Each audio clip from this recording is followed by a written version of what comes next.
agradecerte, ¿verdad?, que estás aquí con nosotros y que pues, yo sé que eres un hombre muy ocupado, muchas actividades, muchos viajes, pero pues nos tiene un gran amor, siempre cariño y siempre está atento a cualquier cosa que le pedimos y aquí está con nosotros. Y pues yo lo quiero honrar, ¿verdad?, porque es un gran hombre, ¿verdad?, es un gran hombre que ha sido una gran inspiración para mí. Lo conozco ya hace varios años, y cuando el Señor a mí me inspiró, pues que tenía que estar haciendo oración diaria, no sé por qué llegué con un podcast de este señor, ¿verdad? O sea, llegué con un mensaje que pues publicó en su publicación y el Señor me habló muchísimo, ¿verdad? Y ahí empezó toda esta historia, ¿verdad? Toda esta historia de acercarme más al Señor después de la lectura de la palabra y todo lo que el Señor ha hecho en este grupo y en el otro grupo, pues realmente nace del Señor, pero digamos a través de una inspiración que hizo a través del Padre, ¿verdad? Entonces yo te honro, Padre, porque es un hombre que no se ha quedado con nada, ¿verdad? O sea, es un sacerdote que se ha comprometido con esta labor y no se ha quedado en sacerdote solamente en su parroquia, sino ha ido más allá, ha hecho varias obras fuertes y ha llevado la palabra del Señor. Entonces yo te honro por todo lo que has hecho y le doy muchas gracias a Dios por tu vida. Amén. Y gracias por estar aquí. Gracias.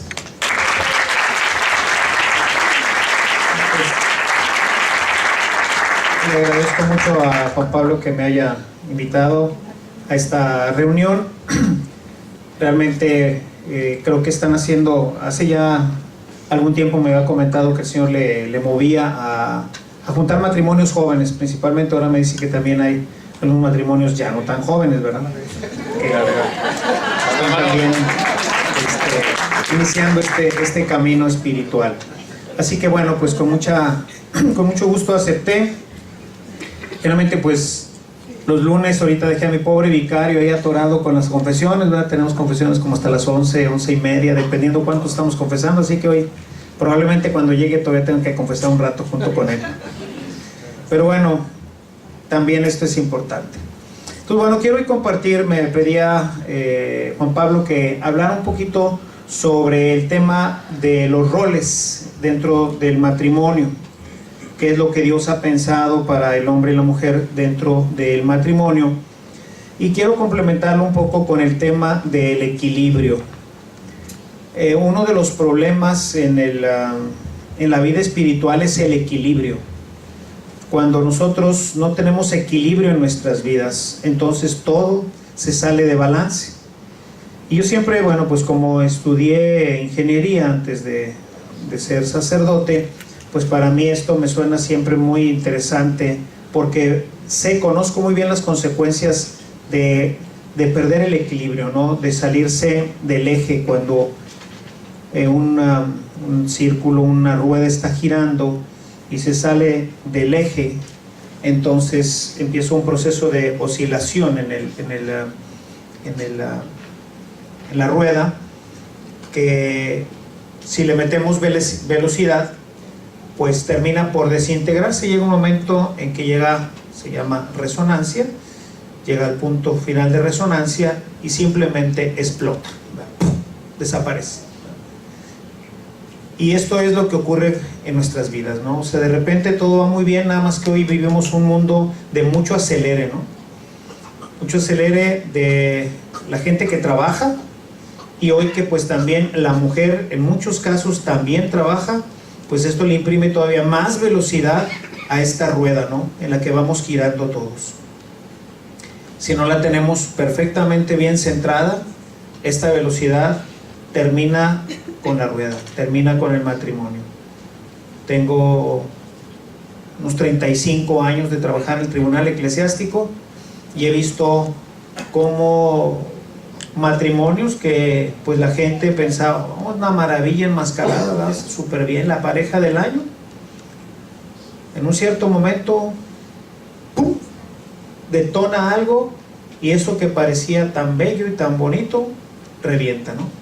Entonces es muy importante que mantengamos el equilibrio, y quisiera hablar de algunos elementos que le dan equilibrio al matrimonio, y dentro de esto pues hablar un poquito también especialmente los roles. Creo que esto pues aplica más a las parejas jóvenes que a las parejas ya un poquito más experimentadas en el camino, ¿no? Creo que aunque haya girado mucho la rueda, se mantuvieron, ¿verdad? Y pudieron mantener este equilibrio. Ciertamente la situación de mi generación, que creo que aquí pues se me hace que el doctor será de los que más se acercan un poquito a mí, pero me hace que los demás no, ¿verdad? Aunque me vean chamacón, no estoy tanto, ¿verdad? Las apariencias engañan. Mi generación todavía vivió una situación diferente a la que viven ustedes. En mi tiempo, la mujer no se concebía como trabajadora. En aquel tiempo todavía mi hermana, o sea, estoy hablando de la generación que se casaría junto conmigo, ¿no? Estoy hablando de la generación de hace 40 años. Hace 40 años, estamos hablando de los años 70, ¿no? En aquel tiempo todavía la mujer pues estudiaba lo que se llamaba MMC, ¿no? Mientras me caso, ¿no? Era la carrera. ¿Y cuál? Pues estudiaban que educadoras, secretarias bilingües, maestras de escuela, algunas otras cosas semejantes. Algunas pues nada más hasta secundaria, esperando mientras me caso. La mujer ordinariamente en aquel tiempo pues se dedicaba dentro de la casa, pues aprendía a cocinar, por ejemplo, aprendía a coser, ya a bordar ya no, eso es a la generación de mi mamá. Las generaciones todavía anteriores aprendían a bordar, a tejer, a cortar. Imagínense, mi mamá les hacía los vestidos a mis hermanas. O sea, era una tremenda costurera. Tenía en casi todas, pues ustedes en casa de sus abuelitas, no sé si todavía las tengan como reliquia, las máquinas de coser, ¿verdad? Son hoy una reliquia, ¿verdad? No creo, no sé, ¿alguna de ustedes alguna vez ha cosido en una máquina de coser de esas cosas? Pues sí, hay algunas, sí, los de allá atrás, todavía alcanzaron este tema, ¿no? Fíjense que un día llegó una persona, como ando metido un poco en el tema pues del exorcismo, entonces ese rollo, un día llegó una persona pensando que le había hecho a alguien algún maleficio, ¿no? Porque dice, padre, es que tengo ya como 3, 4 años que me está yendo súper mal en mi negocio, no lo logro levantar. Y bueno, pues después de algunas preguntas y todo, ¿verdad? Para tratar de ubicar por dónde podría venir el problema. Digo, ¿y cuál es tu negocio? Dice, pues me dedico a vender las agujas de las máquinas tejedoras. No, compadre, lo que necesitas no es un exorcismo. Lo que necesitas es un curso de, no sé, de alguna otra cosa para vender otras cosas. O sea, hace mucho que debiste haber cambiado tu negocio, porque pues claro que nadie te va a comprar las de esas agujas, pues nadie tiene las tejedoras esas que eran muy famosas en otro tiempo, ¿no? Entonces hemos dado un cambio, se ha hecho un giro, ¿no? El hombre, ¿cómo se concebía hace 40 años? Pues hace 40 años pues estudiábamos y veíamos en nuestro futuro, en nuestra línea de tiempo, pues la formación de una familia. Íbamos a dedicarnos a mantener esa familia, porque teníamos en nuestra cabeza que la mujer no iba a trabajar, o sea que nosotros éramos los que íbamos a sostener la casa. Y entonces ya desde ahí, pues nuestros proyectos, si no teníamos un papá que tuviera suficientes recursos, pues la idea era irte a pagar una rentita por ahí, quizás en el centro. O sea, la gente del centro luego pues emigraba conforme ibas avanzando en tu vida profesional, ahí vas ascendiendo, pues y te ibas colocando en alguna otra colonia, también pagando renta. Probablemente a los 10 años empezabas a hacer ya tu ahorradito para pues irte ya a comprar tu casa, ¿no? Hoy no es así. Hoy ya el hombre se concibe que tiene que entrar a su propia casa. Y entonces, pues, como ya la mujer también trabaja, pues mi vida, que hay que juntar la lana y vamos a comprar nuestra casa. Ya desde ahora ya piensa que su mujer, parte de su rol, pues es también aportar económicamente a la casa. Ahora hay que dividirnos las cosas. Nos dividimos las cosas del trabajo, nos dividimos los gastos, nos dividimos todo. Y fíjense cómo vamos pensando en una sociedad dividida, en una sociedad que tiende a pensar en la división y no en la comunión. Por eso es que hoy el matrimonio es sumamente frágil, porque ya desde la base de la sociedad, o sea, de lo que ustedes aprendieron, lo que ustedes absorbieron de esta sociedad, es este pensamiento. No es algo que ustedes estén empezando. Empezó en mi tiempo, hace 40 años. Para ustedes, para muchos de ustedes, esta es una realidad en la que ya nacieron, porque probablemente sus padres ya la vivieron.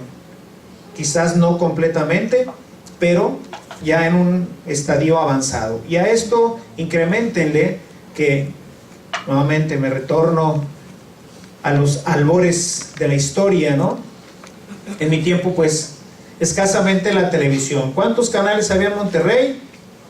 3. Bueno, primero 2, nada más, el canal 10 y el canal 6, ¿verdad? Y luego, pues, vino otro de Televisa, y luego salió el de, ¿cómo se llama? El canal 12. El canal 12 que no transmitía todo el día, en fin.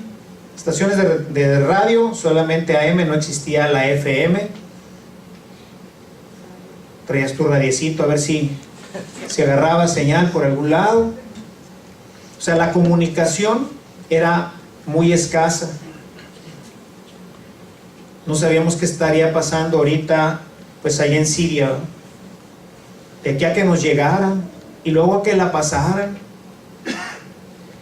No vivíamos en un mundo de una comunicación intensa.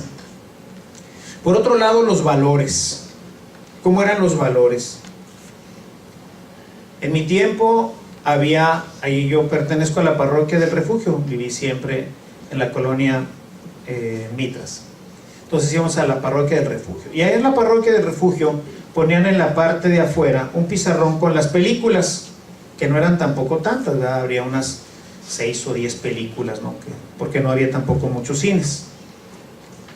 Y entonces había la clasificación A, B y C, como hasta ahorita. Y nada más para darles una idea del concepto moral de aquel tiempo al de ahora, yo me imagino que habrán visto, bueno, al que le guste este tipo de género, ¿verdad? Al 007. En aquel tiempo, de mi tiempo, cuando yo era joven, cuando tendría 17 años, yo estaba en la preparatoria cuando salió la película Goldfinger del 007. Estaba clasificada con clasificación C. 10 años después, no mucho tiempo después, 10 o 15 años después, esa película la pasaban en televisión abierta. Cuando yo tenía 16 años, estaba en la preparatoria, iban a ir todos mis amigos a ver el 007, Goldfinger. Yo le pedí permiso a mi papá, a los 16 años le pedí permiso para ir al cine, ¿no? Y obvio que me preguntó que qué película iba a ir a ver, y pues yo le dije que iba a ir a ver la película del 007, el Goldfinger, ¿verdad? Y obviamente que mi papá me dijo que no tenía edad para ir a ver Goldfinger. Yo le dije, ¿pero por qué, papá? Dice, es que tiene escenas de alcoba, así le llamaban, ¿verdad? No sabía nada, pero eran escenas de alcoba. Entonces, no podías ir. Quiero ponerles un poquito esta perspectiva para que vean el cambio tan fuerte y por qué el matrimonio hoy es tan sensible y tan frágil. Imagínense, regresando un poquito a este tema de la moral, en el tema de la vida sexual. ¿A qué teníamos acceso en la vida sexual los jóvenes de 17, 18 años en mi tiempo? Prácticamente a nada. Conseguir una película, bueno, una película pues nunca supe dónde se pudiera conseguir, ¿verdad? O sea, nunca vi ninguna.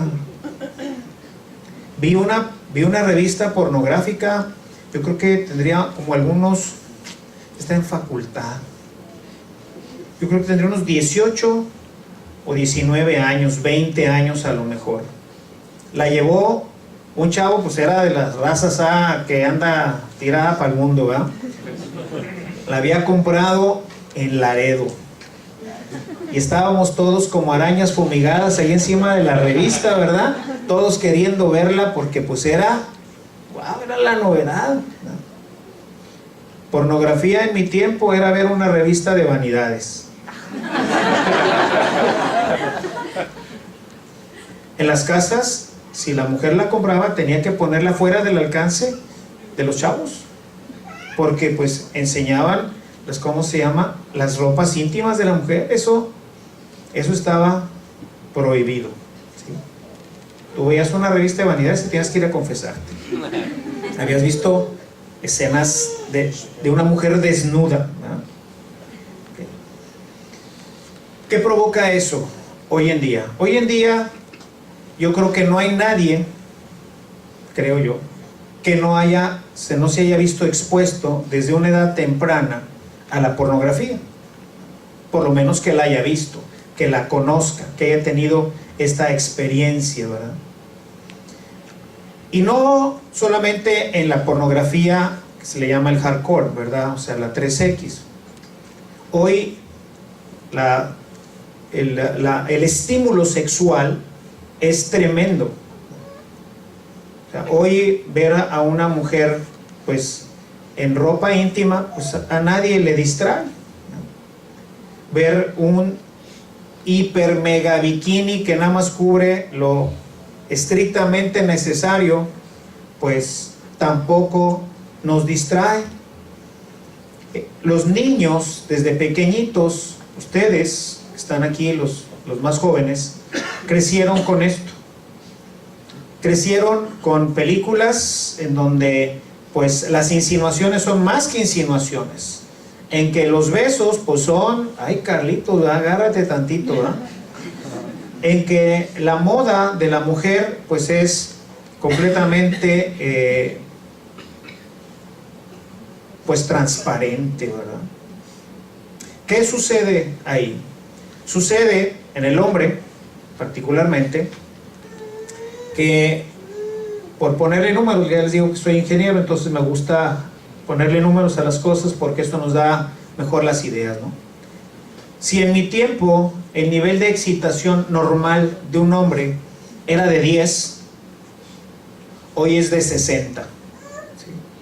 No lo percibimos, pero estamos súper touchy, ¿no? O sea, hoy cualquier cosita prende. Eso le afecta al matrimonio desde el punto de vista del varón. La moda de la mujer hoy es tremendamente excitante.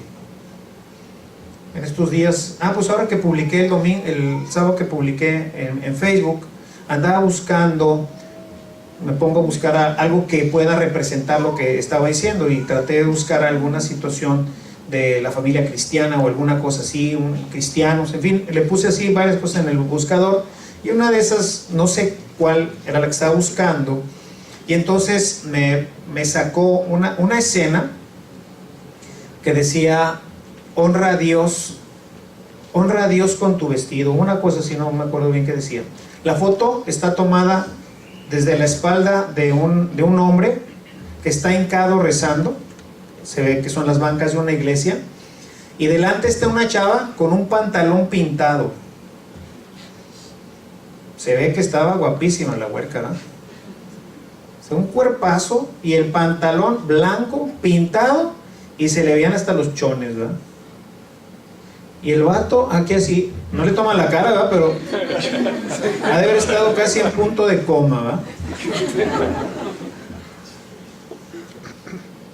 Por eso es que luego dicen en las iglesias, ¿no?, de entrar con vestiduras pues propias, ¿no?, a la casa del Señor.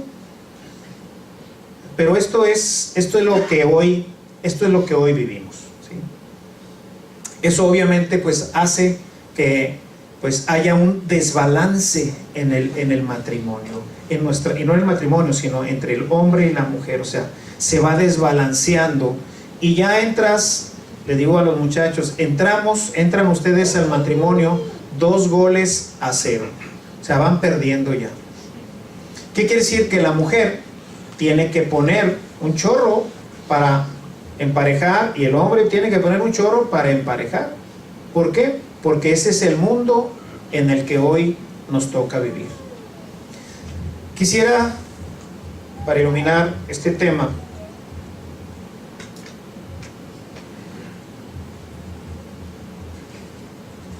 ya que estamos viendo la historia,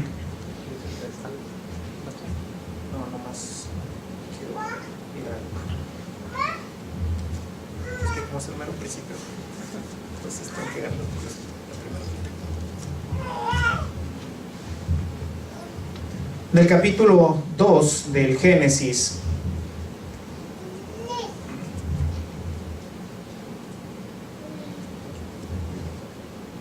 se nos narra la creación del hombre, el segundo relato de la creación. No lo voy a leer todo, quiero nada más resaltar algunas ideas. Dios creó pues al hombre, lo hizo de barro. Tengo una plática muy interesante que ojalá puedan ustedes adquirir. Es un seminario sobre el amor conyugal, o sea, lo que Dios dice de la relación sexual de la pareja, en donde se explican muchas cosas, pero bueno, de ahí tomo algunas ideas sobre esto, ¿no?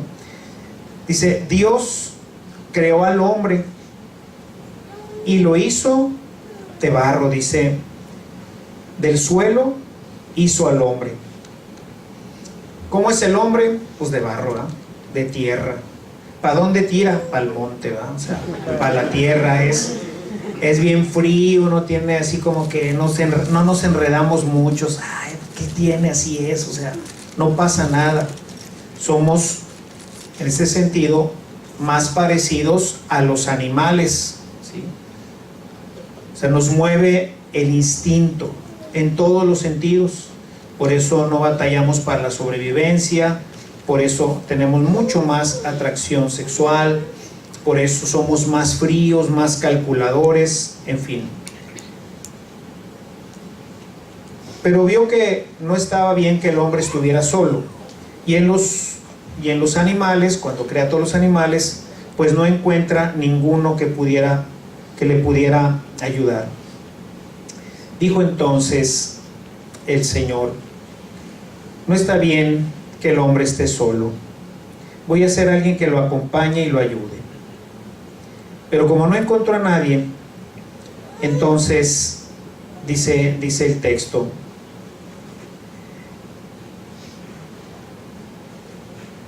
por eso Dios hizo que el hombre se quedara profundamente dormido, y así mientras éste dormía, Dios le sacó una de sus costillas y luego le cerró el costado. De esa costilla Dios hizo una mujer. Cuando se la llevó al hombre, éste dijo, esta vez tengo a alguien que es carne de mi carne y huesos de mis huesos. Se llamará hembra porque Dios la sacó del hombre. Esto explica por qué el hombre deja a su padre y a su madre y se une a su mujer para formar un solo cuerpo. El primer rol del ser humano, de la pareja, es la unidad en la complementariedad. Y esto es algo que hoy hemos olvidado. Para ser complementarios, pues necesitamos ser diferentes. ¿Diferentes en qué? En todo. Para ser completamente complementario, tengo que ser completamente diferente. Y sin embargo, por todo lo que les he venido platicando ahorita de esta historia, que empieza prácticamente hace 40, 50 años, ahora buscamos ya no ser complementarios, sino ser iguales. Vean ustedes cuántas faldas hay hoy aquí. ¿Por qué no usan falda? Pues porque es más cómodo, no porque se quieran parecer a los hombres, sino porque es más cómodo. ¿Sí? Y la comodidad no siempre es una buena compañía. La comodidad ha hecho que toda nuestra vida se desbalancee. Decía mi maestro que me dio liturgia en el seminario decía, no siempre lo más bonito es lo más litúrgico. A veces queremos que sea todo bien bonito, aunque no sea litúrgico, vale que eso. O sea, lo importante es que se vea bien y que la gente se vaya bien contenta de misa, aunque no haya celebrado, pero que se vaya contenta. Entonces no los aburran mucho, tírenles un rollillo ahí cortito, ¿va? Y si puedes, pues ponle una buena música y hácelas variado el asunto para que se sientan bien, ¿va? Bueno, a ver, ¿de qué se trata? O sea, ¿se fijan cómo desenfocamos? Entonces, lo primero que tenemos que volver a entender es que Dios nos hizo complementarios. El texto que leemos ahorita dice que le sacó una costilla. El texto hebreo no dice una costilla, dice que le tomó un lado. Es decir, descompletó completamente al hombre, le sacó la mitad del hombre, no una costilla, sino la mitad, y de esa mitad hizo otro ser. Y por eso la mujer no está sacada de la tierra, de un material inerte. La mujer está sacada de un material vivo. Por eso está siempre sensible y trae todas las arañas del mundo en la cabeza, ¿verdad?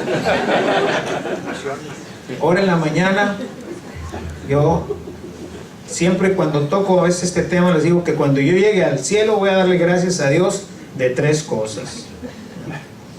Primero, la primera cosa por la que le voy a dar gracias es porque me hizo hombre, ¿no? Que me hizo varón. La segunda es porque no me casé, ¿no? Entonces esa es la segunda cosa por la que le voy a dar gracias. Y la tercera por la que le voy a dar gracias es porque me hizo bien simpático. Tengo mucho que agradecerle al Señor. Hoy en la tarde me escribe una de mis catequistas, que quiero mucho, pero en la parroquia, como ahorita decía Juan Pablo, siempre ando ocupado, ya ando para arriba y para abajo, y pasa así la gente, y pues hola, así, ¿no? Y hoy me escribe un mail, porque ahora ya el tema es el WhatsApp, ¿eh? Entonces me escribe un WhatsAppote, ¿va? Porque no es un mail, es un WhatsAppote. Padre, yo no sé qué le habré hecho, porque pues ya no me saluda, y cuando lo veo, no sé si, y hasta me pide perdón, no sé si alguna vez, pero si algo le hice, le pido perdón. ¿Qué le pasa a esta mujer, verdad? O sea, ¿qué tiene? Nada que ver.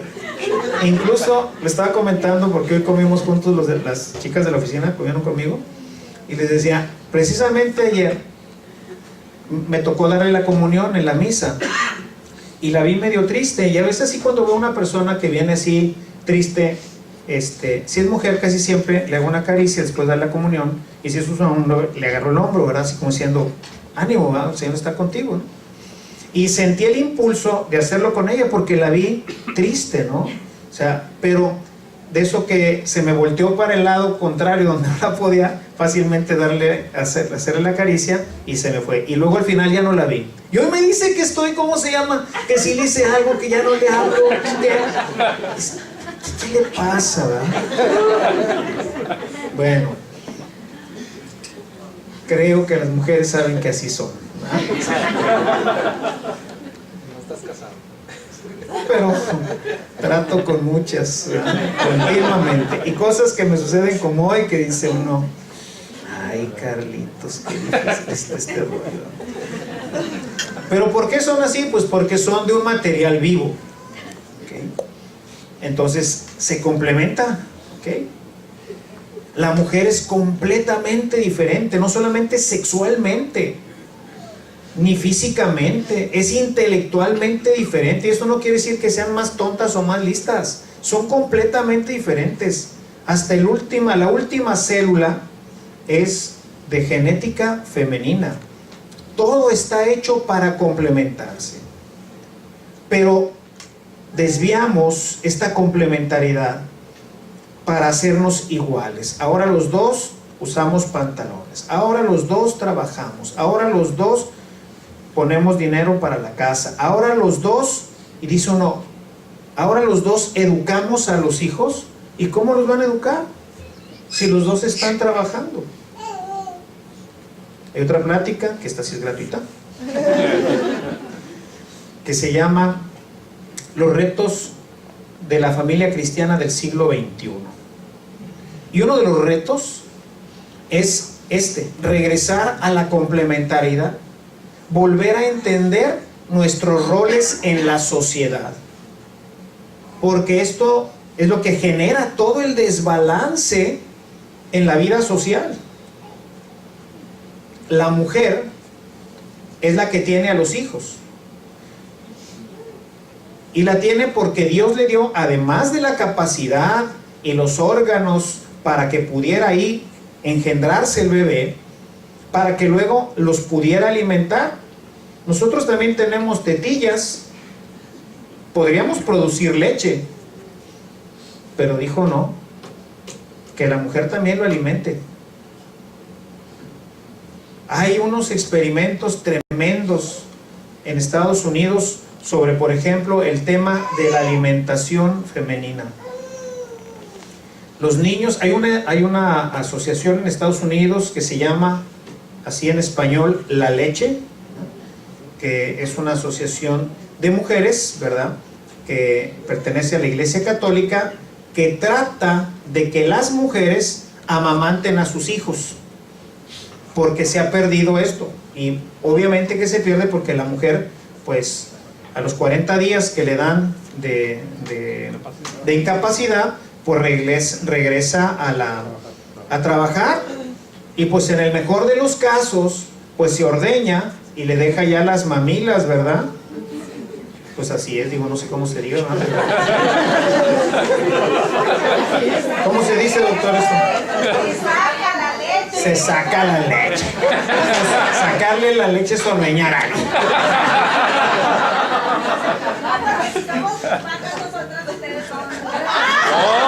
Sí, son muy buenos. Bueno, se sacan la leche, como quiera que este proceso se llame. Y luego, ese es en el mejor de los casos, porque en el caso más común, sacarse la leche es muy doloroso, hasta donde yo he sabido, ¿verdad? O sea, no es lo mismo cuando el niño mama que cuando con las perillitas o con ya hay hasta eléctricas, ¿verdad?, para sacar la leche. Les duele muchísimo después de que le sacan la leche. Entonces, pues, obviamente, no, ¿verdad? Mejor la NAN, ¿verdad? O sea, bueno, la experiencia que hicieron, la hicieron, ya ven cómo son los americanos, que dejan pasar mucho tiempo y hacen investigaciones muy interesantes. Bueno, esta la hicieron con 500 niños, o sea, con 500 niños que nacieron. 250 fueron amamantados por sus madres y 250 no fueron amamantados por sus madres. Fueron recogiendo las experiencias de 10 años de cada uno de sus niños, los fueron siguiendo. Y algunas de las conclusiones del estudio es que los niños amamantados son mucho más sociables que los no amamantados.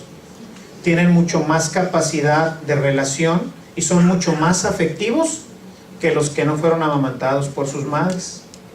Yo cuando leí ese estudio de veras me impactó muchísimo. Una de las cosas que me impactó mucho fue que decía que cuando nace el bebé está acostumbrado a oír el corazón de la madre, ¿verdad?, por mucho tiempo, ¿verdad? Y que entonces sacan al bebé y por eso en cuanto nace se lo vuelven a poner, no sé ahora cómo sea, ¿verdad?, pero antiguamente así era, ¿no? Le ponían el bebé aquí y está llorando el bebé y nada más se lo acercan e inmediatamente vuelve a oír el corazón y se vuelve a sentir seguro y deja de llorar. Siente el calor de la piel de la madre. Lo quitan y decía ahí como si fuera un switch, ¿no? O sea, lo quitas, inmediatamente entra en este contacto. Y decía, si por alguna razón usted no puede amamantar a su hijo porque no tenga leche, entonces quítese o sea, que el niño toque su piel, ¿sí?, y que dele de comer ahí, ¿verdad? Para que la experiencia sea la misma. Hay una transferencia, eso que dicen del sexto sentido, y esa transferencia que hay entre el niño y la madre nunca se pierde, ¿no? Pero eso ya no hay. Entonces hoy los niños, ¿cómo son? Pues son más difíciles. O sea, decía la experiencia que los 250 niños en general, los que no habían sido amamantados, tenían mucho más dificultad para relacionarse y eran mucho menos afectivos. Entonces todo esto tiene un impacto tremendo en la familia, tiene un impacto tremendo en la sociedad, y obviamente pues ese niño más adelante se va a casar, esa niña más adelante se va a casar.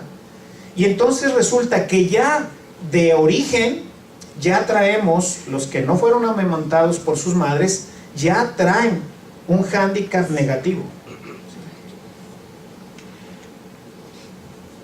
Es necesario regresar al proyecto de Dios, pero es difícil, porque tenemos toda una sociedad que va hacia otro lado.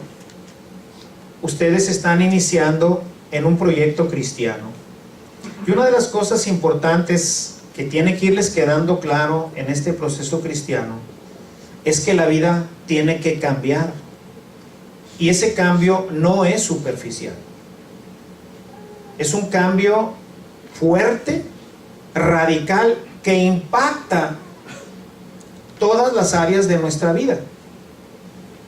Y que este cambio nos va a poner en oposición al mundo.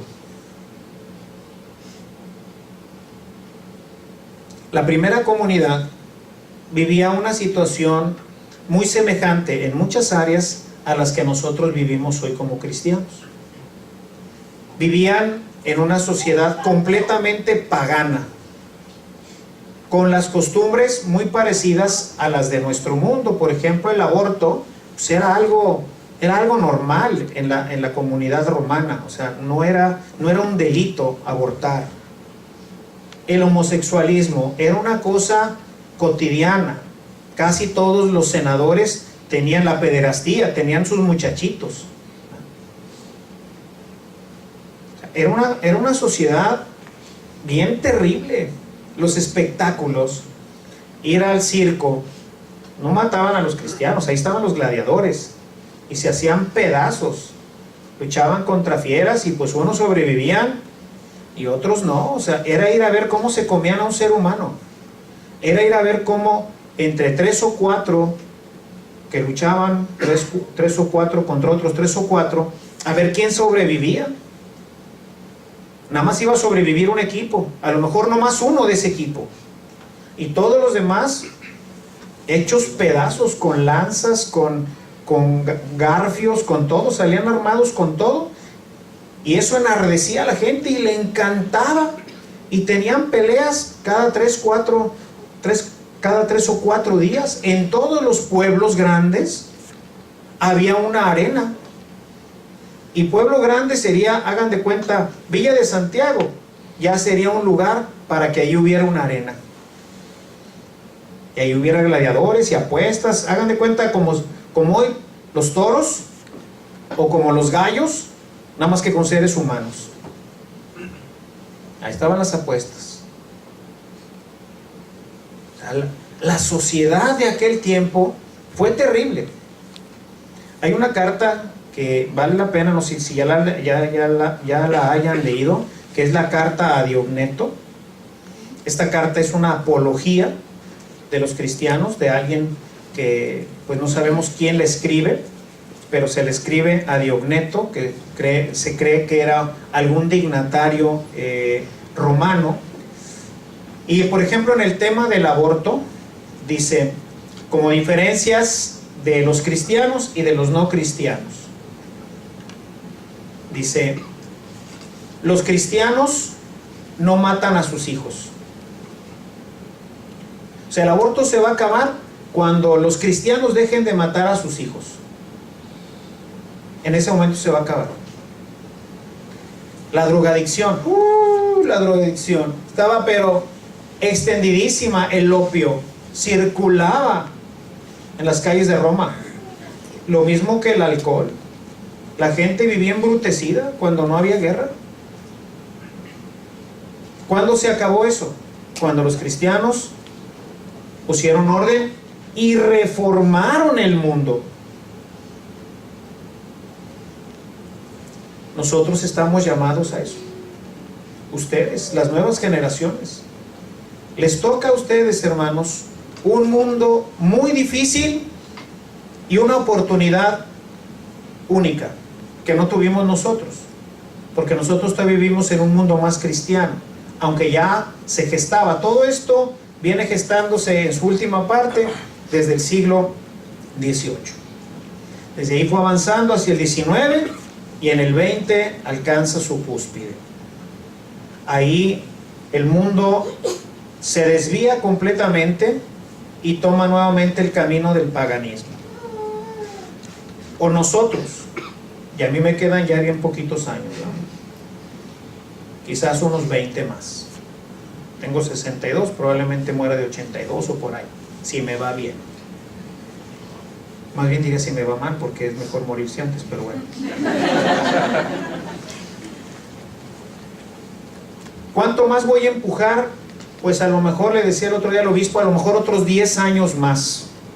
¿Sí? O sea, todavía voy a estar en condición de dar estas pláticas, de viajar, de empujar el cambio. Un cambio que puedo empujar un poco con mi persona.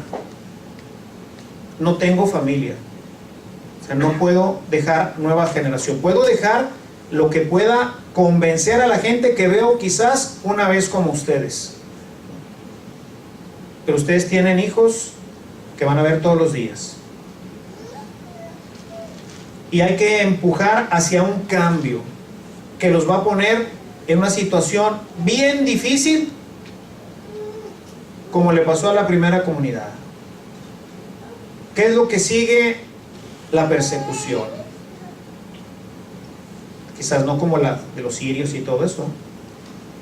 La persecución de tus amigos, la persecución de la gente que no va a entender por qué toma ciertas decisiones. No trabajo de la mujer, recato en el vestido, nuevos criterios en la educación de los niños, menos televisión, menos redes sociales, control de tantas cosas, mucho más procreación, ¿verdad?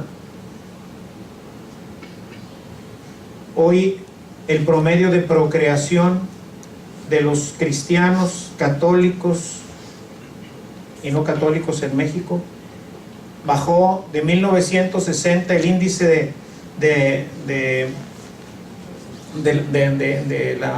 natalidad de la familia.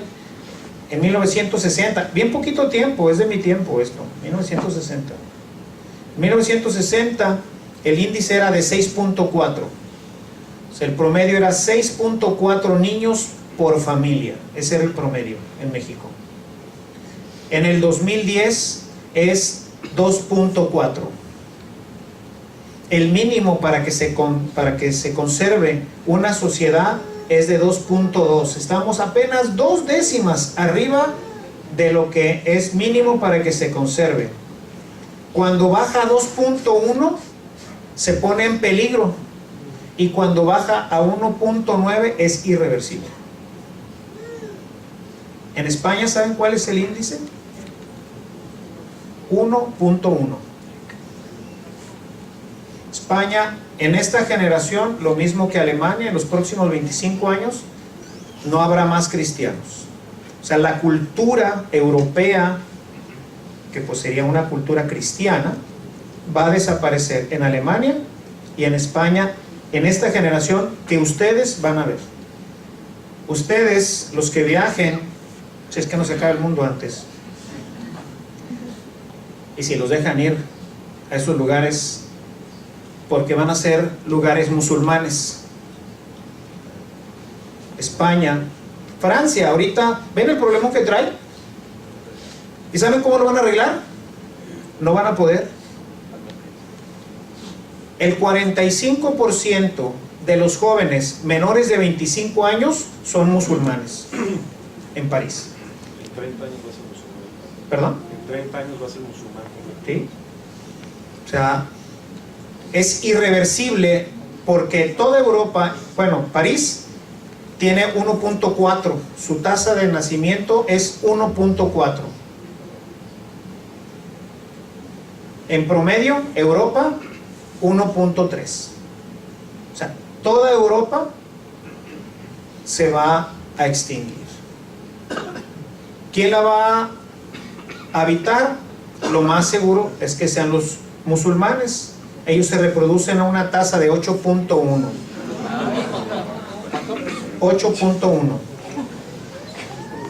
Cada año Europa importa, para sustituir ya la mano de obra que se está, pues hay tanto, ¿no? Importa 1.6 millones de musulmanes para ir sustituyendo la mano de obra.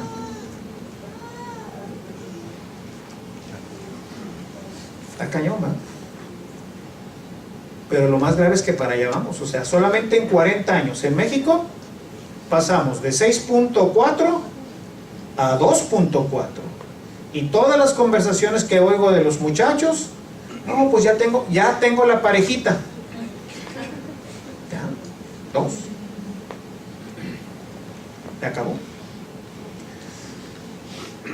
Ese es el peligro del cambio de roles, de no entender para qué fuimos creados, cómo fuimos creados, hacia dónde nos dirigimos, cuál es la función del hombre y de la mujer dentro del matrimonio y del matrimonio dentro de la sociedad. Cuando nosotros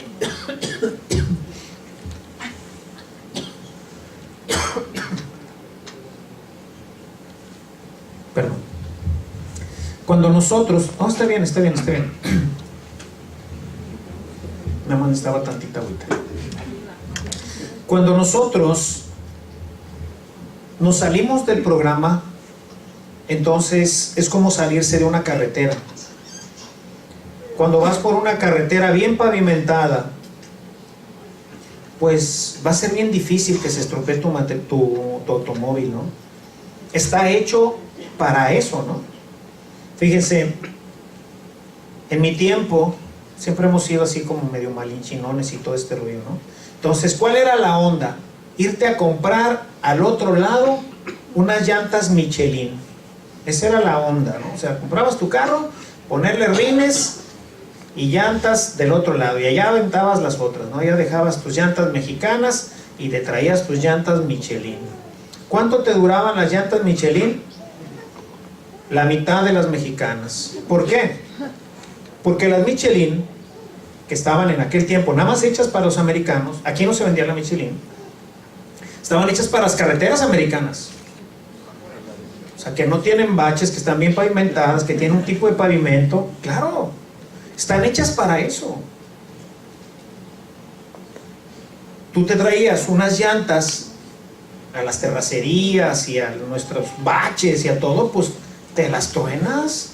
O sea, la llanta hecha en México tiene que estar preparada para nuestras carreteras y para nuestros caminos, porque si no, no las echamos. O sea, no podemos traernos una llanta americana. Es un error comprar una llanta en Estados Unidos para rodarla en México. Dios hizo todo, hermanos, perfecto. Es Dios. No más que a veces creemos que nosotros somos más inteligentes, más listos que Dios. Y hoy hemos querido hacer nuestro propio proyecto de sociedad, nuestro propio proyecto de familia, nuestro propio proyecto en todo. ¿Qué es lo que está pasando? Pues traemos un caos en la familia, traemos un caos en la sociedad, traemos un caos en el ambiente. Todo lo que dice el Papa en la Laudato Si', la encíclica sobre el medio ambiente. Porque si todo es perfecto, si todo lo hizo bien, cuando termina el último texto del capítulo 1 del Génesis, dice: y viendo ya toda su obra terminada, dijo: todo lo he hecho bien. O sea, Dios lo hizo todo, y cuando hizo el hombre dice: muy bien. ¿Por qué falla?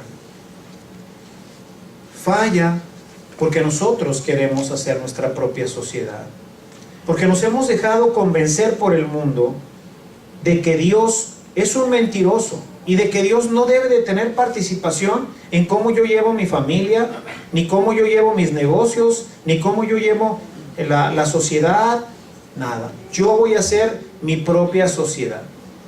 ¿Y qué es lo que está empujando esta sociedad? Es muy simple, lo mismo que empujó a Adán y Eva en el capítulo 3 a salirse del programa: el egoísmo y la soberbia, el pecado.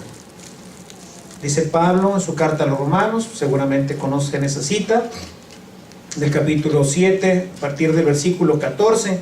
Pablo hace una tremenda introspección con la cual termina todo el tema de la ley y del pecado que empezó desde el capítulo 2 de su carta a los Romanos. Lo concluye en el capítulo 7 y dice, bueno, ¿qué podemos concluir de todo esto? Dice, concluyo que Dios hizo las cosas buenas y que la ley, o sea, lo que me propone la ley es bien bueno y me ayudaría mucho. No robar, no matar, no es, está bruto, está perfecto, qué maravilla, pero no lo puedo hacer. Hay una fuerza dentro de mí que me empuja a hacer lo que no quiero. Y eso que quiero hacer, eso que descubro como bueno, no tengo la capacidad de hacerlo. Entonces, cuando el hombre abandona a Dios, cuando el hombre hace su propio proyecto, en lo que va a terminar es en la muerte. Y no en la muerte física, sino en lo que Pablo conoce como la muerte, es decir, la autoaniquilación interna. Vamos perdiendo la paz, la felicidad, la alegría, y entonces todo se empieza a construir sobre roles falsos que tienden a dar respuesta a esta sociedad. Los testigos de Jehová, en su teología, o sea, lo que según ellos, ahí los profetas les han dicho, pues ellos dicen, solamente hay un Dios. Nada más hay un Dios, que es Jehová. Y entonces, ¿qué es Jesús? Y ahí empieza el problema. Pues la verdad es que ni siquiera ellos están bien seguros de qué es Jesús, ¿verdad? Pero lo que finalmente concluyen es que no es Dios, o al menos no es el mismo Dios que Jehová Dios. Y entonces caen en dos situaciones bien tristes. Una, o son panteístas, o quién sabe qué son. Porque para que esto pudiera salir de la Biblia, tuvieron que modificarla. Es la única religión que se ha atrevido a modificar la Biblia y decir que esa es palabra de Dios. En el capítulo 1 de San Juan, cuando dice, en el principio existía la palabra, y la palabra era Dios. Ellos la cambiaron. Enólogos, caitólogos, prostonteón. O sea, al principio era la palabra y la palabra era Dios. Pues ellos la cambiaron y pusieron, en el principio existía la palabra y la palabra era, y le pusieron un artículo indeterminado, un Dios. Entonces, por eso les digo, o son panteístas, yo ahí me los atoro bien gacho, porque dicen que nada más hay un Dios, ¿no? Jehová Dios. Y entonces, ¿por qué me dices que en el principio existía la palabra y la palabra era un Dios? Y entonces se la tratan de barrer diciendo, bueno, es como un cuasidios. A ver, un cuasidios. Ahora explícame qué es un cuasidios y ahí te los vuelves a atorar. ¿Por qué saco esta idea? Porque queremos acoplarnos. Y para acoplarnos somos, como los testigos de Jehová, capaces hasta de cambiar la Biblia. ¿Para qué? Para que sea como yo digo. Así hemos cambiado nuestra sociedad para que nuestro matrimonio sea como el mundo dice. ¿Y qué necesito para que funcione así? Pues algunas cosillas como pues ofrecerles más lana a las chavas para que se preparen y le echen ganas al trabajo, irlas instruyendo desde pequeñas. Entonces necesitamos la televisión, necesitamos los medios de comunicación, necesitamos a las artistas, ¿verdad? Que nos presenten esta nueva imagen de mujer. Una mujer que pues se sienta bien, que a través de su triunfo y sus éxitos es como alcanza la plenitud. Ay, Carlitos. O sea, ya una mujer no se realiza siendo una buena madre, sino siendo una buena profesionista, una buena artista, teniendo caros perfumes y bonitas garras, ¿verdad? Es todo un proceso, ¿no? ¿Para qué? Para cambiar el proyecto de Dios. Todo esto es una estrategia, les digo, empezó con la Revolución Francesa. Ahí empezamos. Ciertamente la iglesia tiene muchísima culpa. Abandonamos al pueblo desde el medievo o antes, ¿no? Nos metimos en los conventos y dejamos de usar y de enseñar este libro. La iglesia católica y en general, pues los cristianos apenas tienen desde 1500 para acá, los evangélicos. Y gracias a ellos hay estabilidad en esto.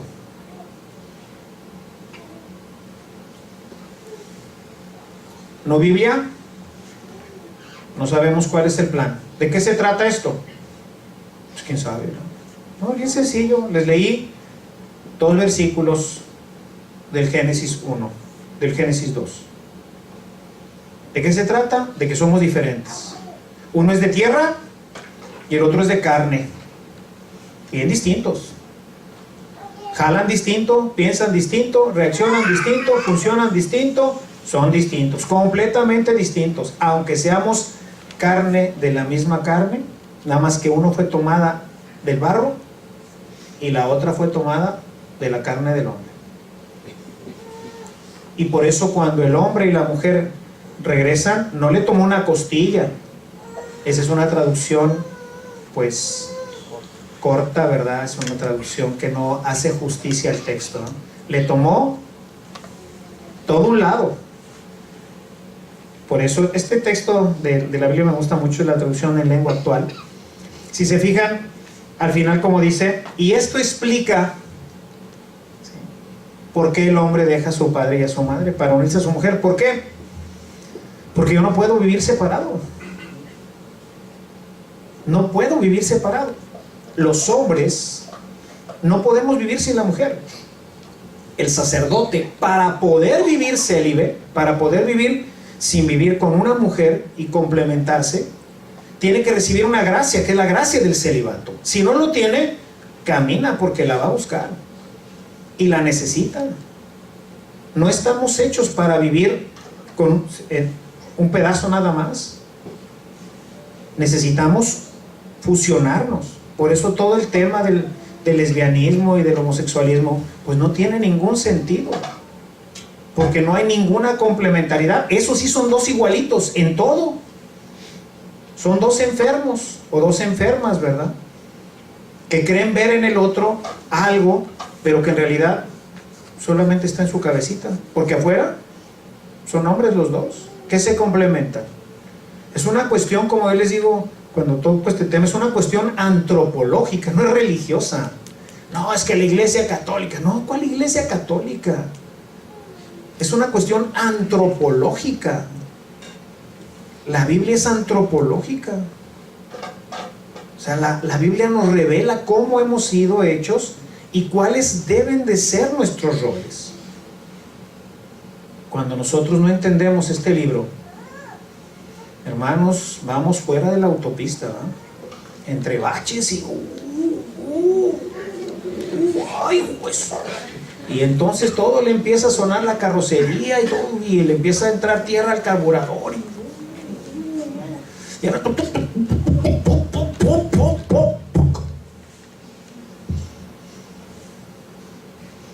¿cómo será nuestra sociedad dentro de 100 años? Que es bien poquito.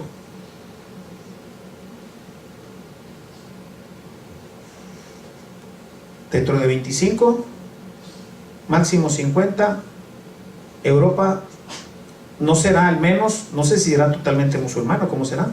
Pero como es, no será. ¿Cómo será nuestro México? ¿Cómo serán los hijos de sus hijos? ¿Qué sociedad les espera? ¿Qué tipo de cultura les espera? ¿Qué tipo de vida les espera? ¿Qué tipo de mundo les espera? Dice el Papa en la Laudato Si, ¿no? Usamos el mundo como si fuera para nuestra generación y nunca pensamos que pues el mundo seguiría años y años y años, ¿verdad? No, hoy hay que usarlo. Espérate, ¿y la siguiente generación qué va a encontrar? ¿Nunca lo pensamos? ¿Cómo van a ser las familias dentro de 100 años? Los hijos de sus hijos de sus hijos. Bueno, eso se construye hoy. Yo bendigo a Dios por este grupo y por todos los grupos cristianos que verdaderamente quieren tomar en serio el cristianismo, porque les espera un reto tremendo. Hay que cambiar este mundo, hay que regresarlo al camino, y estamos como a 10 cuadras. Y no va a ser fácil, no va a ser fácil. Ahí es en donde entra el balance. ¿Okay? O sea, hay que ir avanzando y balanceando, pero teniendo bien claro cuál es la meta. Estamos así, tenemos que llegar aquí. ¿En cuánto tiempo? Cada uno tiene que empezárselo a plantear. La iglesia debería de estarse planteando esto de una forma mucho más seria de lo que lo hacemos. Cuando di la plática de un proyecto frustrado y sus consecuencias, que es el de la procreación, sobre esto hablo 1 hora y media con estadísticas y todo este tema. Me encontré, la di en McAllen la primera vez y luego tuve que regresar y me encontré con estos amigos en una cena. Era parte de la gente que había ido a esa conferencia. Y en un momento de la cena me apartaron y me dijeron: padre, queremos darle las gracias por la conferencia. Hemos decidido, mi esposa y yo, empezar un proceso para ajustar nuestra vida y darle ese balance, volver nuevamente al proyecto de Dios. El testimonio estuvo tremendo porque precisamente en esos días, cuando yo le doy esa conferencia, a la esposa de él le acaban de ofrecer una nueva posición en su trabajo, mucho mejor remunerada, pero que implicaba viajar. Y ella ya había aceptado. Sin pensarlo, pues ahí nos hacemos garras y veamos cómo sacamos adelante, ¿no? ¿Qué es lo que hacen hoy? ¿No? O sea, bueno, ¿y cómo nos ajustamos? Pues ahí vamos ajustando. No puedes ajustar hacia el proyecto de Dios. Se va a desajustar cada vez más y cada vez más. Entonces dice, hemos hecho un plan, o sea, ya se sentaron, hicieron un plan a 2 años. ¿Sí? Porque ahorita, pues obviamente, pues dependían económicamente de los 2 sueldos. No podían de un día para otro tampoco, pues, empezar a depender de un solo sueldo. Pero ya hicimos un proyecto financiero para en 2 años ella va a dejar su trabajo y vamos a depender solamente de mi sueldo. Vamos a cambiarnos de casa y me platicaron así un montón de ajustes que iban a hacer, porque iban a tener que trabajar también con sus hijos, todavía no adolescentes, tenían 2 hijos, uno de 8 y otro de como de 10. También hay que ajustarlos, ¿verdad? Y van a cambiar la situación en su casa. Esto pasó en el siglo I y tiene que volver a pasar en el siglo XXI. Si no, el cristianismo desaparece. No tiene salida. Ciertamente está la promesa del Señor que prevalecerá por encima de las potestades del mal. Algún milagro habrá, o quedaremos quedarán, ¿no? Porque yo ya no estaré. Dentro de 50 años le pido a Dios que no se le vaya a ocurrir ni por error hacer el milagro de dejarme vivir más de 20, 25, ¿verdad? Basta, ¿no? Bueno, mi mamá tiene 92 y todavía anda pedaleando, entonces eso me preocupa.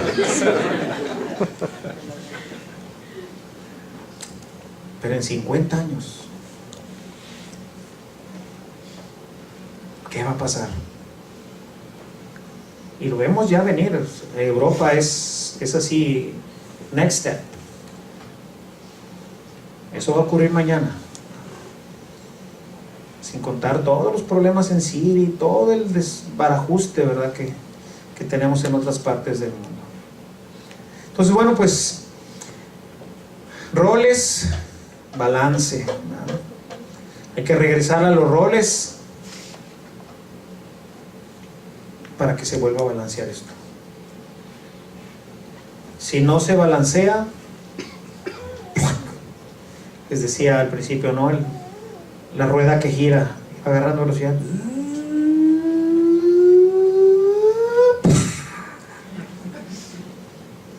Sí, se hacía un experimento ahí en el laboratorio, ¿no? Y misteriosamente ¡pam!, desaparece, se hace pomada. Y estamos cerca de esa velocidad, estamos cerca de esta situación. Entonces hoy necesitamos evangelizar, pero a fondo, y decirle a la raza, esto va en serio. O sea, esto no es así para que, qué bonito, venimos aquí a cantar y aplaudir, y gloria a Dios, qué bonito, fuimos allá al cerro, ahí nos la pasamos a todo dar, y allá cantamos y bailamos, y digo, qué bueno. Ahí se empieza, pero aquí se aterriza, con cambios, con decir, híjole, ¿esto implica ser cristiano? Esto implica ser cristiano. Entonces, nos dieron la encomienda de cuidar este mundo, que no se pudriera. Por eso dijo el Señor, ustedes son la sal del mundo, para que no se pudra. Pero no hicimos nuestra chamba, hermanos. Y ahora tenemos un mundo que se nos pudre en las manos. Y hay que echarle mucha sal, pero mucha sal y de buena calidad. Así que yo espero que aquí mis hermanos Juan Pablo y su esposa y el equipo que esté coordinando esto, pues tienen una chambota, hacer de ustedes unos mega cristianos, sal del mundo, sal de la tierra y luz del mundo. Es lo que trato de hacer con todas las fuerzas y con todos los recursos, hoy electrónicos y no electrónicos. Trato de provocar que haya algunos, se predica para muchísimos. ¿Cuántos de esos entrarán a ser estos reformadores, estos que puedan cambiar esta sociedad? No lo sé, pero estoy trabajando en ello, ¿no? Y espero que ustedes también trabajen en esto, lo hagan con seriedad. Es un tema muy serio, muy delicado. Está en juego el mundo, está en juego la sociedad. Está en juego la sociedad y depende de nosotros, los cristianos, el cambio. Así que, pues ahí les dejo esta encomienda. Espero que esto les deje un punto de reflexión para casa y que empecemos a ver dónde están los, como dicen, las áreas de oportunidad, ¿verdad? Donde necesitamos darle equilibrio a la vida en nuestras casas. Gracias a todos, Dios les bendiga.